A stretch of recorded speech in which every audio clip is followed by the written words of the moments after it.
Vamos a hablar ahora de anemias por aumento de la destrucción, que era el otro gran grupo. Las anemias hemolíticas, por definición, son aquellas que cursan con una destrucción prematura de los glóbulos rojos. Esta destrucción prematura de los glóbulos rojos, característicamente, si la médula ósea es capaz de suplir la insuficiente concentración de hemoglobina circulante, lo que va a hacer es aumentar los reticulocitos.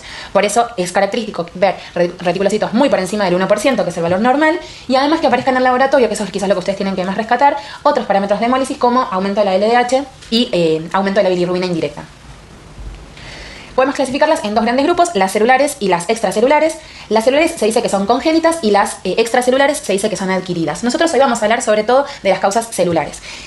Congénitamente uno puede tener alteraciones en la membrana, de todos esos quizás la más importante para recordar es la esferocitosis, que es la alteración de membrana de glóbulos rojos como causa de anemia más importante de la infancia.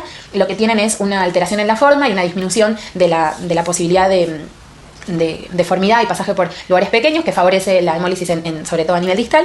En segundo lugar, las alteraciones enzimáticas, de todas ellas quizás la más importante es el déficit de glucosa 6-fosfato deshidrogenasa, que es aparece la anemia, se exacerba en situaciones sobre todo de estrés. Y por último, las hemoglobinopatías, que es de lo que más vamos a hablar hoy, dos grandes grupos, la talasemia y la anemia drepanocítica. En relación a las causas extracelulares que son adquiridas, quizás la más importante, no hablamos en esta clase, hablamos en la clase de nefrología, es el SUL, es una anemia microangiopática producida por esta toxina que genera este daño microangiopático con alteración de los glóbulos rojos. En relación a las hemoglobinopatías, recordar que estas anemias lo que provocan es una destrucción prematura de los glóbulos rojos por alteraciones cualitativas o cuantitativas de la síntesis de la hemoglobina. El diagnóstico se hace por electroforesis y podemos subdividirlo en dos grupos, la drepanocitosis y la talasemia. Empecemos por drepanocitosis.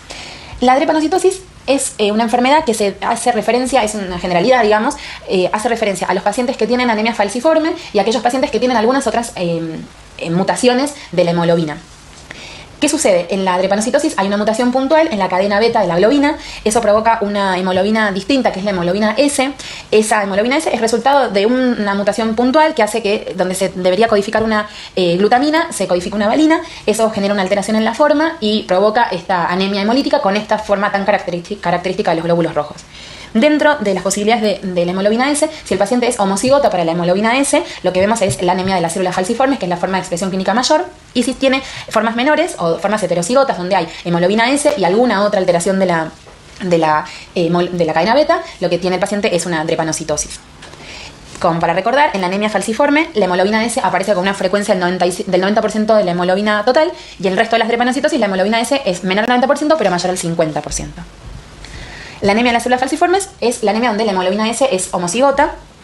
La clínica es un poco en relación a lo que hablábamos hace un ratito, aparece la clínica cuando se cambia la hemoglobina fetal, que no tiene cadena beta, porque dijimos está formada por cadena alfa y cadena gamma, a la hemoglobina del adulto, que tiene cadena alfa y cadena beta. Entonces los síntomas aparecen más o menos entre los 2 y los 4 meses. Los pacientes tienen como característica más importante la alteración en la inmunidad. Provoca esta destrucción prematura, esta anemia hemolítica, provoca destrucción sobre todo a nivel de esplénico, eso genera una asplenia funcional y eso conlleva para el paciente una alteración profunda de la inmunidad que requiere profilaxis tanto antibióticos como de vacunas y manejos de las infecciones, sobre todo por gérmenes capsulados, como urgencias médicas.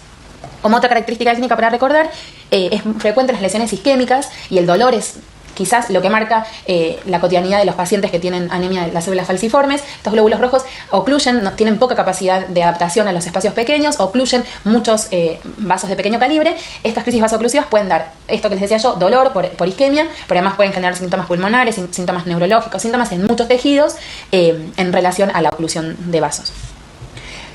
Respecto al laboratorio, saber que, por supuesto, el diagnóstico del paciente tiene anemia, tiene una respuesta reticulocitaria adecuada, se dice que es frecuente encontrar entre el 5 y el 15% de reticulocitos, y muy característico en el frotis, estas células falciformes muy llamativas. Tiene además aumento de la bilirrubina indirecta y también aumento del LDH en el contexto de su anemia hemolítica.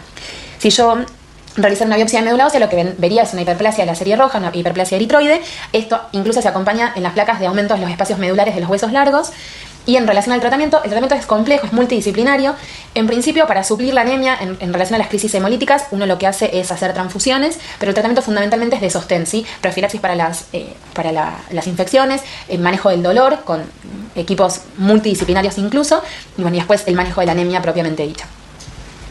Respecto a la talasemia, así como decíamos que la drepanocitosis o la síntesis de hemoglobina S es un trastorno cualitativo de la hemoglobina porque hay una alteración en un aminoácido y eso provoca la alteración cualitativa, la talasemia es un trastorno cuantitativo de la hemoglobina. Lo que hay es falta la síntesis de forma completa o parcial de una de las cadenas y eso provoca la sintomatología.